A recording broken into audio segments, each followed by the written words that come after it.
Here today to discuss Bleach chapters 301 through negative 104 on the Bleach Soul Society breakdown. It's a double-sized edition today. We're going to be covering 20 chapters of the series here that Lawrence has just read for the first time. Lawrence, how are you? Oh, I'm doing great. Yeah, definitely excited to get into the supersized edition of the Bleach Soul Society.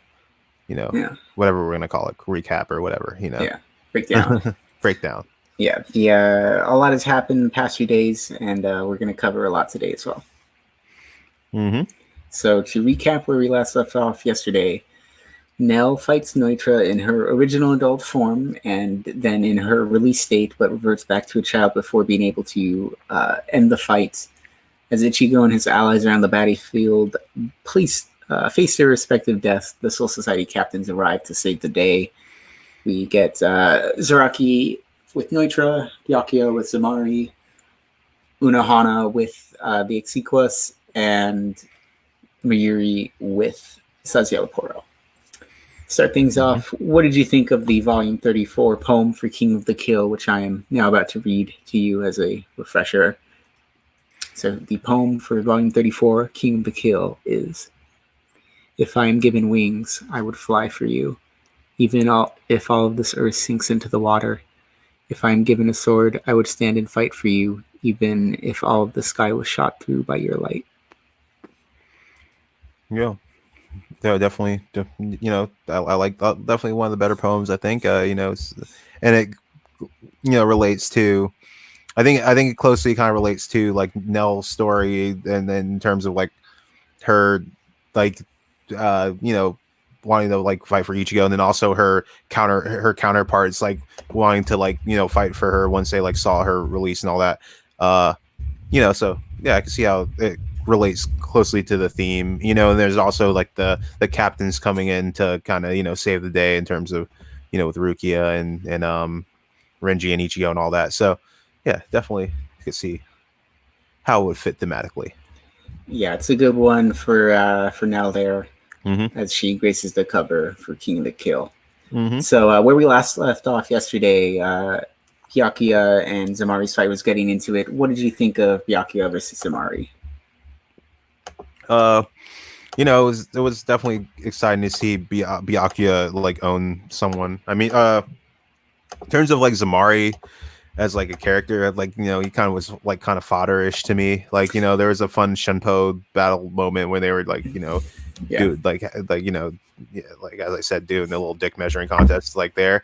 But he was just there to show Byakuya is just like someone that you don't want to fuck with, pretty much. I think that was like the only time we've ever seen him really down was when he kind of just like let Ichigo take him out. Like Ichigo like took him out, but he could have like if he really wanted to have like gotten back up and done some damage. But he was just kind of like beaten. Like he felt like he was beaten from like a moral and like an idealistic perspective. Like we haven't really seen him like truly like at the bottom rung, so I wasn't surprised that he was able to make light work of this Espada. I mentioned why I don't really care for Araniello, but Zamari is easily my least favorite of the Espada because he is the least fleshed out and he's a little cartoonish. He starts yelling bonsai bonsai bonsai to Aizen upon his death. So Byakuya in the fight uses his Bankai, and in his release state, Zamari is not able to keep up, so he basically shields himself within himself from the blows. Tries to land a finishing blow on Byakuya and does so unsuccessfully. Byakuya finishes the fight, and that's all we got to pretty much say about this one. It's not a great fight. I mean, if this guy number 7 gets like dealt out that easily, Yami needs to watch out. Bro's about to get fucking spanked next time he fights one of these captains. Yeah, we'll see. Don't underestimate the number 10 Espada. Jimmy, he's 2 digits, I guess. Yeah. So what did you? We then transition back to Mayuri versus Sazio Paro, where what we first see is Kurtsuchi panting, out of breath. Mhm. Sazio Paro is crushing his organs, and Mayuri is writhing in pain, writhing in pain. And then he gets another organ crushed, and he goes, "Gotcha." Yeah, what a bro move. That you know what? He's growing on me chapter by chapter, Kuretsuchi. I'm like, at first I was like, I don't fuck with this dude. He tortured my guy Uryu's grandpappy. He's this He treats his sadistic, subordinates as some words grenades. like shit. But I love the troll in him. I like that he's just like, he's having fun with it. He's got this bacteria into Uryu tracking him, seeing the fight ahead of time. Yeah, it's very He's fun in that moment to yeah. watch Uryu's, voices concerns with this, and then Mayuri in each successive panel is just his eyeballs are in different positions. Yeah. And it's like, and it's also kind of like funny, like he like tortured his grandfather. Like he literally like cut his grandfather apart and did research on him. Remember, he was already dead. Oh, the grandfather was already dead? Yeah. Oh, okay. But he'd already tortured other Quincy's. He tortured other. Yeah. It's a very bold move of Kubo that Mayuri is supposed to be a recurring character throughout the series that we're meant to root for from this point on. Right. Like he made him like a complete bastard like earlier, but now like his whole bastard aspect of him is like, kind of enjoyable to me at this point. So you know what? Yeah. You won me over, Kubo. If I can accept trying to think, there's like other characters like this where they like where we're friends all along. Yeah, in other like there's other examples I can think of, but like the real fight was for the friends we made along the way. Yeah, exactly. Mayuri's probably this series is honestly like one of the best examples of that. It's like kind of like how like in Naruto they like made Orochimaru, like even though he like was like a fuckboy, just like horrible dude for like 90% of the series, and the last 10% suddenly he's just like showing up to the Leaf Village with and just like be able to just like go eat some ramen and like hang out like and go to like Naruto's like wedding and stuff like that. But like like he was literally like that. It's like at the end it's like it's more of like a kind of Boruto Naruto thing. Like I'm more talking about like kind of like Boruto, kind of how like in Boruto he's kind of just like a chill kind of uncle guy that like lives in the woods somewhere and like shows up every once in a while to like help out with his latest research kind of thing. Okay. So as you mentioned, Mayuri reveals that he put sensors in all his opponents, including Uryu, which is why he watched the fight beforehand, knew Sazio Poro's ability, and prepared dummy organs. And the fight continues where Mayuri decides he's bored, summons his Bankai, which eats up Sazio Poro. But that's not the end of the fight, because Nimu, which is caught up in the Bankai, is something occurs, and she is Sazio Poro reveals that his ultimate ability is the ability to reincarnate asexually. As long as he can get in someone's bloodstream, he can grow inside their internal organs at the exchange of their own life. So we get a lovely visual of Nimu withering away as Sazio Poro emerges from her body, from her mouth. What did you think of all this that we discussed right now? Yeah. I I really like this fight because it was just like so demented, just so twisted. Yeah. Like the lengths that they were like that they mutually were like willing to go to like win this fight, and they were kind of like trying to like one up each other in like weird kind of like grotesque like scientific like abilities, and they were almost like and there was like kind of like a mutual like weird respect between them, but like kind of also disrespect, because like they want to be like the ultimate scientists, they want to be the ultimate research guy, the one that dominates their field. But then they like see like what the other person does, and they're kind of like, oh shit, that's actually pretty dope. But I got something better than that. And of course, ultimately, we know who comes out on top. But Yeah, I enjoyed it. Yeah, this fight was a real treat to read weekly. yeah, Just to see them one on each other for about a month and a half. yeah. Yeah. We Mayuri's trump card is revealed that Nemu had some special toxins inside of her just for kicks. Yeah, And it's a superhuman drug where it's a very high dosage of the drug where I guess your adrenaline is so heavy that maybe at normal levels you can sort of see things slow down a little bit. Well, at superhuman levels, you can experience everything so slowly that you can't even properly react because minutes feel like a century. yeah. And we see this from Sazio Poro's point of view, where everything he hears from Yuri is just a syllable slowly dragged out, and he can't even understand what's going on. From in his own mind, he's like withered away in a husk as he waits for the blade to pierce his heart, and so he can finally die. It's a pretty. It's pretty up there in terms of horrific stuff in a lot of manga, to be honest. It's like it's kind of like Itachi with his Sharingan abilities. I forgot what the name of it. Where like there's a scene where he catches Kakashi like looking at his eyes, and he gets Amaterasu. No, Amaterasu's the fire one. I forgot what the other. But it's like he's like put in this like dream world where he's stabbing him like one like every second for 72 hours, but it will only last for like 5 seconds in real life because the time is adjusted in the like Genjutsu dream world. So it's like kind of like something like that where it's like time is bent in your and you don't even realize that you're dying, but you're gonna get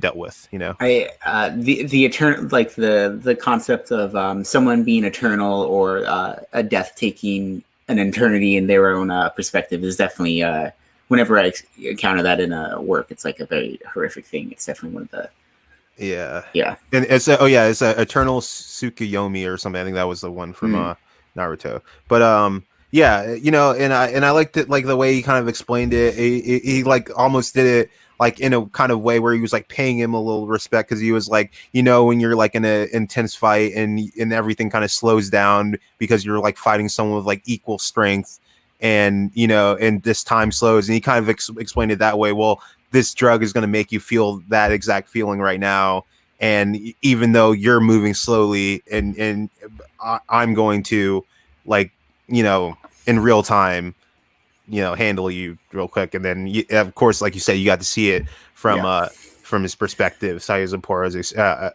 perspective, and poor guy, kind of had it coming though. Miri is magnanimous enough to and kind enough to provide Renji and Uryu the antidote to the poison released by his Bankai, and decides to heal Nemu through some interesting stuff off screen that I guess is insinuated that he's fucking her. Yeah. Oh God. And I also like the moment where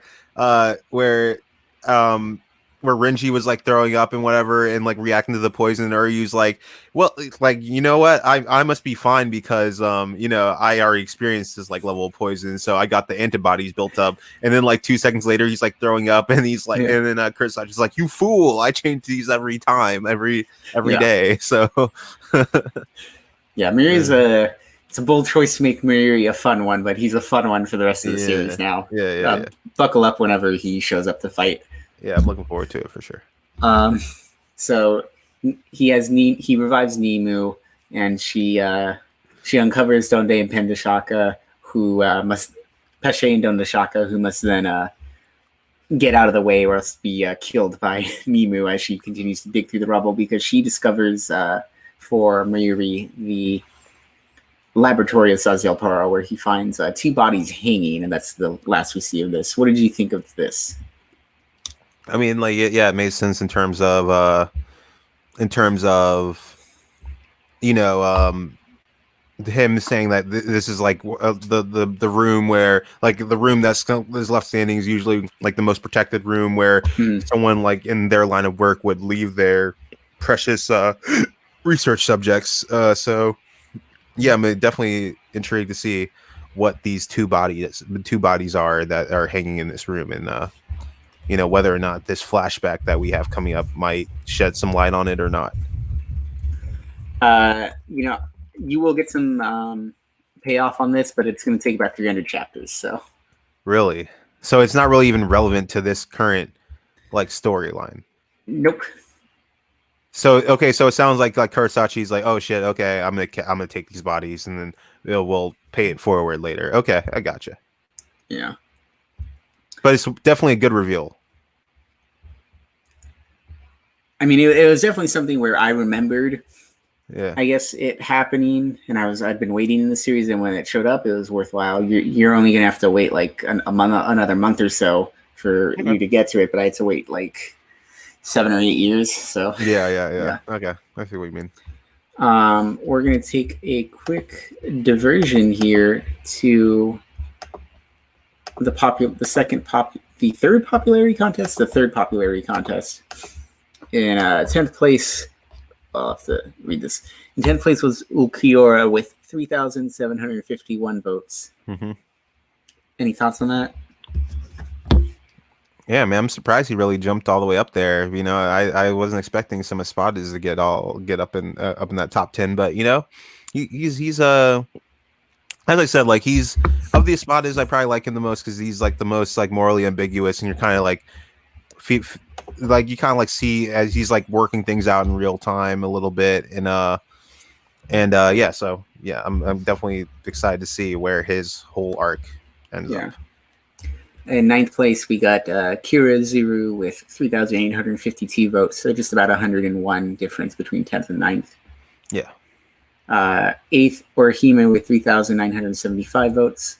Number 7th, so falling outside of the top 5, was Byakuya with 4,010 votes. Mm-hmm. Momo still very popular at 4,102 votes in 6th place. Yeah. No, get Momo out of here. Yeah, I don't like Momo. Get her out of here. No, she's still thirsty for Aizen, even though you tried to kill her. Like, get out of here, Momo. No. Yeah, and then for the top 5, they get their 2-page spread. Number 5, Uryu with 4,710 votes. 4th, Grimjow, 4,987 votes. 3rd, Ichigo, 7,829. 2nd, Rukia, 7,895. So pretty slim difference between 2nd and 3rd. And 1st place, 8,278 votes for Hitsugaya. Damn. Wait, so did Renji follow the top 10? Yep. Damn. I'd have Renji in here over Grimjaw, honestly. Well, you should have voted. I'd have Renji up in here. I'd have Hitsugaya lower. I have him in the top 5, but I have him lower. I have him at like 5. Uryu definitely deserves. I think Uryu, Ichigo, Rukia should definitely be in the top 3. That's like the ones I'm like 100% should be there. Hitsugaya, I'd be fine with him being like at 5. I think I'd have Renji higher, and then I would have who else would I have higher? You know what? I think that's about it. Is Nell in this vote yet? I think it would only have been her child form. Okay. You know what? I'd have child Nell in like top 10. Yeah. But I'm sure she goes a lot higher in the next vote. I would imagine. I think the next vote would probably be like 2 to 3 years from this point in the series. So at that point, like probably 150 chapters away from her. Oh yeah. From this point in the series, so I don't remember, but we'll see. Yeah, we'll see when we get there. Yeah. We then go back to the Neutra versus Zaraki fight, where Zaraki's trying to cut Neutra, just can't quite cut it, but he is successfully cutting Zaraki. Zaraki thinks he lands a good blow because he gets his sword through Neutra's face when Neutra reveals that, he has that's where his hollow hole is. He just has a hole straight through his entire head and delivers a pretty crucial blow to Zaraki here. Zaraki then gets up and he says he feels like, you know, he's been shaken awake. He has to take things seriously. And he then lands a cut on Neutra and says that he's gotten used to Neutra now, and now he can cut him. Mm-hmm. Neutra finds this absurd, and he enters his release state after a pretty major blow from Zaraki here. And this is Neutra's release state. What did you think of Neutra's fight leading up to this point with Zaraki? It's it's interesting from the perspective of they're both just like getting such like perverted enjoyment out of like, just like, having an intense fight, and as it like continues to ratchet up, then the stakes grow higher. They both kind of like start to relish it like even more and more. So it's interesting that they're tickling each other's fancies here. They're definitely having fun with it. Yeah, and it was definitely interesting. As Neutra's like release kept getting more and more expansive. Like obviously this is the forearm version. Yeah. What did you think of his release? It's all right. It's cool. He has forearms. He has another two blades. It's okay. What do you mean? His blades change entirely. They're no longer the pure dual crescent form, and now they're these sharp blades. He gets 3 more blades here. 3 more blades. I mean, honestly, like for me, I enjoyed this fight, but more from like the information standpoint. Like when we get the like more flashbacks from him and like adding more to his character. Like I'm liking that element of the fight more. But like as a fight itself, I think it's fun in terms of like them being so similar and them kind of like like an iron sharpening iron scenario where they're kind of like both like pushing each other to their brink. Like the back end of this fight is like really where I really was like starting to like get into it fully and be like, yeah, this is great. Like at this point I'm just like, this is solid, like this is good. Yeah. But then like I think it really like ends like crescendos like really well towards like the back end of the fight. Well, I really like Neutra's release. He's modeled after a praying mantis. So okay, I can see that too. Okay, I like now that I have that context, I do kind of like that. I see the praying mantis stylings there. He and Zenpachi continue the fight, and Kenpachi is a little surprised when after having one of the arms severed, Neutra regrows it black along with the blade from his own wrist. He just produces it. Like this is like around this is like from that point on, that's when I was like into it. Like that point on, I was like, oh shit, this is like, oh damn. Like you thought he just like took his arm out, like no problem, and then it's like nope, it's back, baby. So Zaraki is clashing blades with Neutra when Neutra pulls out his 2 additional arms, but one of them piercing through Zaraki entirely. And I really like this moment because early in the chapter, it's just I know the translation you read doesn't maybe, or in the translation, I don't know if it had it correct in the one you're reading online, but he just reiterates something he said earlier in the chapter, but rephrases it with 6 arms to killing you. And it's a pretty great moment. I really like that panel, and I just really like the way Neutra speaks because it's very distinct from everybody else. He's very crass, very vulgar. This the way he thinks really says things really inform the character and his worldview. Yeah. Zaraki gets up one last time after as Neutra heads to finish off the rest of the party, and Zaraki realizes that, hey, if he keeps going at this rate, I'm gonna die. And he figures that, well, I guess it's time to get serious. I'll have to do this 2-handed shit. And finishes. He delivers the finishing blow just by putting another hand on his sword. What did you think of this moment? Yeah, the great moment. I love that. Like that's like the that totally fits the character. He's just like as I said, like he's getting off to this. Like he Mm, like and he finally like reaches a point where he like his sense of like survival, his sense of like I actually could die if I keep fucking around. I'm just gonna like use my full strength right now because like this is getting ridiculous. And I yeah. like how like kind of like got Yashiru's like watching on in the background, kind of like kind of concerned, but like also like still Mm, like in earnest, like he's probably gonna still get this done. But yeah, really really great moment when he just like uses his other hand and is like, what, I'm gonna try it. And I like how Noidera is kind of like incredulous, like kind of like looking on, kind of when he says like when mm. you ask him when he like goes into like his speech about the two hand thing, like whatever, that's not gonna make a huge Yeah, deal. it's like, So of what? course that's fucking obvious. Yeah, of course, motherfucker. And then and then like his eyes as they open up as like he's getting like fucking sliced like down Mm. this down the center, and he's like, oh fuck. It's also fun to think about, when Ichigo was fighting Zaraki, what if Mhm. Zaraki just used two hands Yeah, then, what if he just used two hands? Yeah. Yeah. We then get into some flashbacks for Noitra. What did you think of these flashbacks in the end of his life?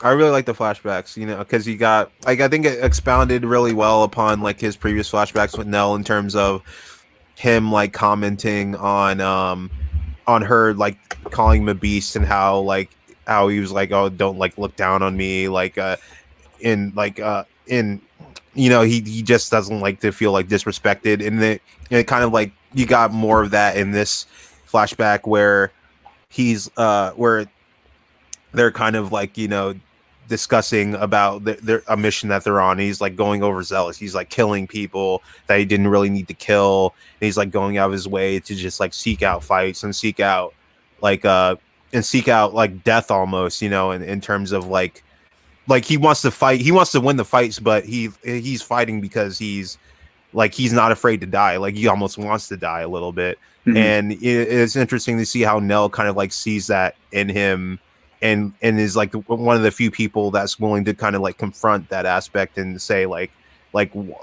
is it really all worth it? Like are like you're kind of just like being irrational and just like going out of your way to satisfy this like weird craving that you have. And she's like doesn't want to give it to him, like she doesn't want to give death to him. She's like almost trying to change him. And I like how they kind of have like that back and forth. So it really makes sense. Like giving that like further context, it really makes sense to me as like why he picked Nell as like the person that he needed to kind of like take out and needed to like get that urge and like and snuff out like the one person that was kind of like confronting him about these things. So I kind of like that like element of it, and it and like how he kind of was like reflecting on that because it seemed pretty ideal, and then how it kind of like uh also kind of like panned over to like Nell in like her child form, like reacting to like Noidera dying, kind of like Mm-hmm. like muttering out his name, like like you could tell like on some level she has like still has like that level of concern for him, like even like when she was like about to kill him, not really kill him, she was about to take him out, she was like, don't worry, I'm not going to kill you, like when she was like Mm-hmm. when she was like snuffing him out. So yeah, it's interesting to see like that kind of like weird kind of perverted like weird kind of bond that they have, like it, and how it's like still like present a little bit. Yeah, Neutra is a terrible person by all Yeah, regards. right. But I guess he's my favorite in that he is pretty. I his personality is interesting. It is somewhat complex, and he's fun to hate. And I really love everything about his design and the way he fights. Right. Yeah. Like that. Like he's definitely like a bastard, but there's Mm, like I don't know. Like there's like like I feel like there's like something else there like like that we never quite got, but like in a way that makes sense. Like it makes sense that we didn't like fully unpack like what made him how he is, but we kind of like just explored that. Given that he's like part hollow and he's an Espada, like there is like going to be some sort of like dastardly nature to him, and like how he's like particularly different than even some of his kind, even more cruel than like your traditional Espada. So yeah, I like the layers to him too. Like I think it definitely adds something to the story. Yeah. So the fight with Noitra finishes. Kenpachi tells Ichigo, "It's time for you to head home, get your friends. You're done here." And then he goes to get Orihime, and there in front of Orihime is Stark. He grabs her and takes her to Aizen. And Aizen says, "Just wait here. We'll be back soon because it's time to invade the human world." Yeah. What do you think of the kidnap and Aizen's invasion revealed? Yeah, I kind of like that. It was an interesting element to that kidnapping where that when that guy arrives, he's kind of like, I wouldn't really want to do this way myself, but you know, this is how things go. So he just kidnaps her. So that I thought that was like a fun moment. and then yeah, of course, like Aizen's like not gonna do like a fucking 3-month plan. You know, he you know he's playing 4D chess here. He's ready to go. Yeah, he arrives in Karakura Town, but it's revealed that it is a fake Karakura Town devised by Urahara, where the real Karakura Town has been replaced with a portion of the Seratai. So they step into the fake portion of the Seratai, where Aizen is met by the rest of Soul Society, Gote 13. Aizen said this is fine because he summons the top 3 Espadas that are remaining to aid him in the battle, while Ulquiorra is left in charge of Las Noches as he breaks free from the dimension that Grimmjow trapped him in. Right. What did you, let's take some guesses here. Who do you think these people are going to be fighting among the captains and vice captains and so on? I feel like Yamamoto is fighting the dude in the center. He looks like Yamamoto Espada version. Like so I could see them fighting, obviously. Trying to think who else like captain wise is like on the table in terms of who's there. I mean, there's Hisagaya, obviously. There's what other Ukitake, there's Shinsui. I feel like Ukitake is fighting the dude on the right. And I feel like Shinsui's fighting the woman on the left. What about Hitsugaya? Hitsugaya. You know what? I feel like, you know, there might be some tag teaming going on. Or he's going to fight one of these assistant captains. So don't forget that they have subordinates here that you can see as well. That's what I'm saying. I think he's like he might fight one of the like assistant Espada people, you know, like the number 2 of like one of the, you know, one of the other people, you know. I don't know. Well, you will find out in probably tomorrow, yeah. Yeah. So we will then transition over to the poem for Volume 35. Volume 35 ends with Ichigo heading to rescue Orihime from Ulquiorra. And the poem for Volume 35, Higher Than the Moon, is a very short one. It's just one line. If you even fail to be born, it's only natural to die. If you even fail to be born, it's only natural to die. Yeah, you know, okay. It's a fun one-liner. You're in, you're out, you know. Right. What do you think? I think it's a good one for Kurtsuchi. Yeah, I can see that. Let's transition over to, what did you think when all of a sudden the series says, well, hold on, let's turn back the pendulum, go back in time to 110 years from before the series started? You know, I really like the flashback. Like, I honestly, like, that was like definitely a page turner for me. Like that, it like once like the flashback started, like you know, not just because like the numbers are messed up, I was like had to keep checking whether or not like I was like not going too far. Like it was also like I was getting like such good stuff from it that I was kind of like, I don't want to, you know, get too much information here and like, you know, be like a little bit spoiled for this talk, because I think I could have just like kept reading that and like and been fine, you know. Like, and is always great when you're like getting that feeling in terms of like, you know, reading a manga where it's like you're not really like even looking at the chapter numbers at a certain point because you're like, oh, this is just like entertaining enough to where like I'm not even really tracking it. And I almost missed, I almost read like one chapter too far, but Mhm. fortunately I checked the the messages we had and figured out like where to stop. But yeah, I really like the flashback. Yeah, it starts off with Shinji getting ready for the day by listening to some jazz from 110 years ago before it existed. Right. And the person waking him up is his vice captain, Sosuke Aizen. Yeah. What did you think of this reveal that Shinji used to be confirmation that yes, Shinji used to be a Shinigami, but not only was he a captain, he was Aizen's captain. Right. I mean, like, yeah, this is like the stuff like this is why I enjoy like just seeing like the characters that we've known and come to know, like in what positions they were in, like in within the society, soul society, like around that time. And then you like every like other page or every like chapter you get like another character, you'd be like, oh shit, they were connected to this person in this way. Like they were their assistant captain. Oh, they were like just finishing this there's the academy and then getting put into this position. So I liked it from that perspective. You got Yeah. kind of like a glimpse into like the inner workings of the soul society as they were back then. Well, the reason they're all gathering is because they are there to celebrate the promotion of a new captain. It is Like going to be Kasuke Urahara to uh-huh. captain of the 12th Division. Mm-hmm. So we also get a look at what the most of the Gote 13 looks like. Zaraki, they note, is skipping out here.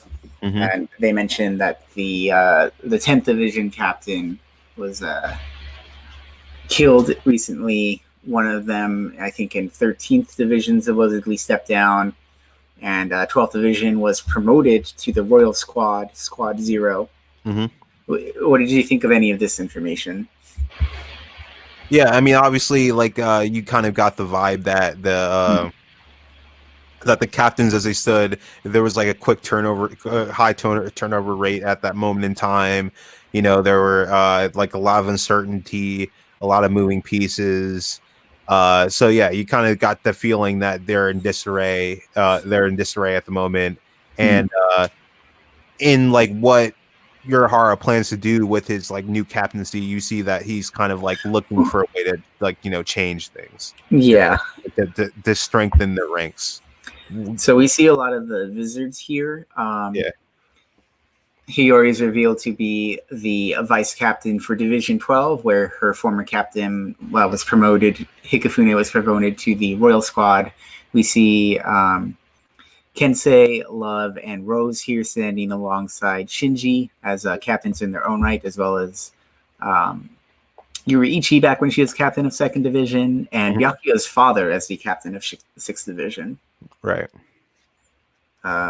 Yugatake and Shunsui both in their still, and as well as Unohana in their still in current positions, along with Yamamoto. Right. Also, we find out that I'm trying to remember, Nano was not always Shunsui's vice captain. It was previously Risa, I believe is her name. Yeah. One of the wizards. So the visitors here, Shinji's a wizard, Hiyori's a wizard. Is the dude with the afro a wizard? Yes.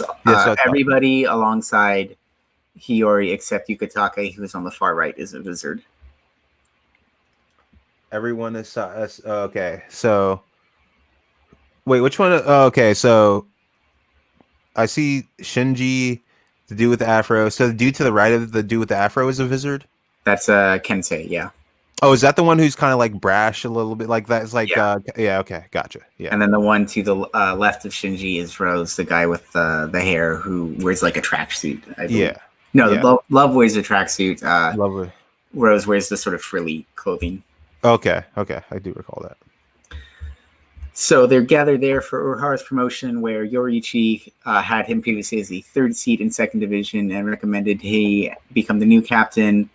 Urahara was tested by Yamamoto, the elder Byakuya, and Unohana, and they verified he can do Bankai and was fit for the role, so he's promoted to the captain of 12th Division.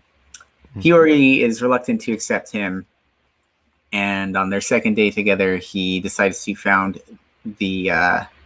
Well, he reveals that his role in the former second division, which is that he was the effective warden. I Mhm. just did skip over something though, and that is that Shinji pays Urahara a visit that first night and says, "How you doing?" And on his way out, he reveals that he is aware that Aizen has been watching the entire time in hiding. What did you think of this moment? Yeah, already tricky Eisen in the background doing his little Snoopy thing. Mm. Yeah, I obviously wasn't surprised that he was, already up to his like little shady behaviors. Of course. I mean, I could see how it could play as more of like concerned vice captain looking on, like as his captain talks to this like the new 12th division, and he might just view it as like at the time as just like he's being nosy for like dutifulness sake. But obviously knowing what we know now about Aizen, it takes a lot more of a twisted and skeptical turn in terms of Aizen, in terms of Aizen watching on like that. It fleshes out their dynamic a little more of Mhm. revealing that Shinji does not trust Aizen whatsoever. Yeah, it's like it's like it reminds me of that scene in of in what's that, Talented Mr. Ripley, where like I have not Philip seen that Seymour. film. Oh, okay. Well, there's like a scene where like Philip Seymour Hoffman catches like the another character kind of like like looking on, like, and he's like kind of like a suspect character. He's like, "Why the peeping, Tommy? Why the peeping?" And he like gives him a little like a little look, kind of. So it kind of reminded me of that. All right. Yeah, yeah. Urahara Derogatory. reveals to Hiyori that his role in the second division was effectively to be the warden and also to identify those people in uh, the 13 divisions that could be a threat and detain them. They pay a vision to the Maggot's Nest, which is where the jail is, to talk to someone there who's the only person who's kept actively locked up. First off, what did you think of Urahara's former role? Oh yeah. Yeah, in terms of him being the warden Mm. and whatever. I mean, obviously you knew that he was close to Yorichi, and like yeah, from like the prior flashbacks where they revealed that they kind of like trained together and became powerful by sparring and kind of doing their own thing. So you had like the understanding that he was like, with her being the second division captain, that he would be given like more like the like given a lot of access and a lot of like higher up roles in terms of like within that division. So I wasn't surprised that he had like these kind of like more like shady kind of like background, kind of like under under the cover kind of like moves going on within him, and also like with what he's been doing on Earth in terms of like his like whole operation there is like all kind of weird, like in terms of like giving Rukia kind of like that rigged guy, and kind of and like, so I wasn't surprised that he had like the capability to do something like this in terms of like being a warden and like in dealing with kind of like the shady characters of the Soul Society world. Wasn't shocked by that. And then in terms of like this reveal of Kuratsuchi being a prisoner there, I'm definitely not surprised that Kuratsuchi was viewed at some point as a character that could bring ruin to Soul Society in terms of like what drives him, and his whole research and the way that he does things. I like it definitely would be kind of a shocking thing to kind of like take taking at face value. I think obviously we're going to see that what he ultimately will bring to the table is something that all of the captains will kind of see value in, and then they'll be like, okay, well, we'll let him do what he wants because he's giving us results, he's making us stronger, he's providing us with tools and weapons that we haven't seen before. You're smiling kind of like knowingly, like there's like I'm kind of walking into a trap here, but yeah, I would definitely intrigued to see how he's gonna kind of play into this, with him being the potential second in command here.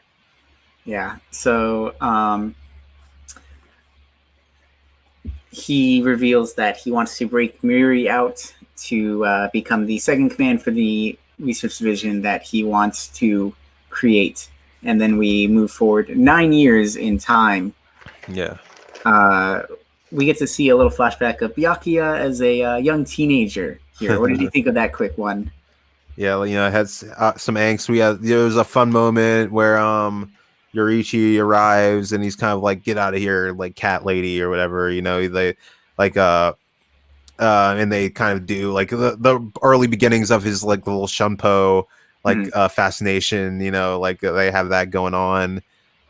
You know, so it was fun to get a look at a more like angsty, a less serious, a more kind of like looking to prove himself Byakuya compared to the more like confident and stately figure that we see today. Yeah, so you know, it was good to get a blast from the past. Yeah, it's Kubo has fun here depicting Byakuya, as remarked by his father, as someone who needs to learn to control his temper. Yeah. So Yeah, he has like more like shonen protagonist energy going on back then, you know, in terms of like, you know, yeah, wanting to prove himself. We also get a little moment here of turns out Jin is in the fifth division now, and Aizen has him kill the third seed of the division. And Jin said it wasn't strong at all. So we pick off with these 9 years later, now 101 years before the start of the series, where there is missing peoples in the outside of the city. So Kensei and his team goes to investigate this disturbance. What did you think of these missing peoples case? What do you think of this mystery? Wait, quick question on the whole Jin and Aizen thing. So wait, so Aizen was telling him to kill the third seat person in their division. Like he was telling him to do that. And was that a sanctioned move, or is that like showing that Aizen was already in his kind of like twisted mode? Aizen was already up to shit. Yeah, okay, that's what I figured. Okay, I just wanted to make sure that that was not like a sanctioned. Like I'm surprised that like that like the Jin was our like, are we supposed to think that him and Jin are already in cahoots like back then, like as he was working his way through the academy? Like, okay, so that's what we're led to believe. Okay, and then yeah, in terms of the whole missing persons thing, I mean, maybe that has something to do with the whole assistant, the third seat getting killed. Like maybe that's where they're like stashing like the cloaks and the bodies or whatever of the people that they're taking out during these you know, during these kind of like side deals that they have going on in the background. So I'm imagining it probably has something to do with that. Yeah. So again, what are your thoughts on this missing peoples? You think Aizen is probably behind it? Yeah, I think it's Aizen probably. I mean, it's Aizen or it's something to do with like the Urahara and Kuretsuchi, but I think it's Aizen. Like I think that like there's like it might there might be a misdirect that's leading you to maybe think it might be involving like the whole weird like research division thing that's about to happen here and him kind of getting that into gear. But I'm leaning towards it being Aizen. Well, Kensei, you'll find out the answer to that tomorrow. In the meantime, Kensei shows up with his squad to investigate. They find a hollow there. They save people from the hollow, and it turns out to be it is a young Shuhei Hisagi, where he sees Kensei and he saves him. He seems to be the inspiration for Hisagi to join the Soul Division because the source of his 69 tattoo as an adult is revealed as belonging to Kensei on his chest, which he spies.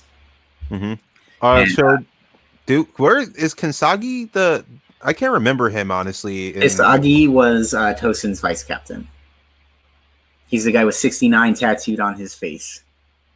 Tosin's vice captain. The man with 69 tattooed on his face. I do remember him vaguely. I mean, he has 69 tattooed on his face. Nice. But anyway, yeah, I mean, I don't feel like he's really gotten that much of a like and his like current day person hasn't really gotten much play in the manga so far. So really, I don't really remember him that well. So We end the chapter with them discovering some Shinigami ropes in the bushes. Right. Is there anything else you want to touch on? Not particularly. I feel like we covered everything. You know, it was a supersized 20 chapters, as we said. Yeah, just want to reiterate, I really like the flashback. I feel like, a lot of questions I've had are starting to get answered. We're getting to learn more about the past, like what the Shinji, the visitors. I feel like by the time this whole flashback is all over, we'll hopefully have some understanding as like why the visitors left, why we kind of already know why Kuretsuchi and why Urahara and Yorichi left, but maybe we'll get further light into that scenario, into like how Yamamoto like reacted to it, and like maybe they had some other sort of understanding that we don't know about, that's in kind of a shadowy dealing. We'll get hopefully some more Aizen background and what him and Jin are like cooking up, and who knows what when. So yeah, definitely excited to get more from this flashback. You will finish the flashback tomorrow, I can guarantee that. Mm-hmm. All right. Well, thank you everyone for tuning in. Feel free to give us a follow, and if you look us up on YouTube under the same name, IMF Streams, you can find all of the past editions of the Daily Breakdown. Thank you much, everyone. Have a good one. Bye. Bye.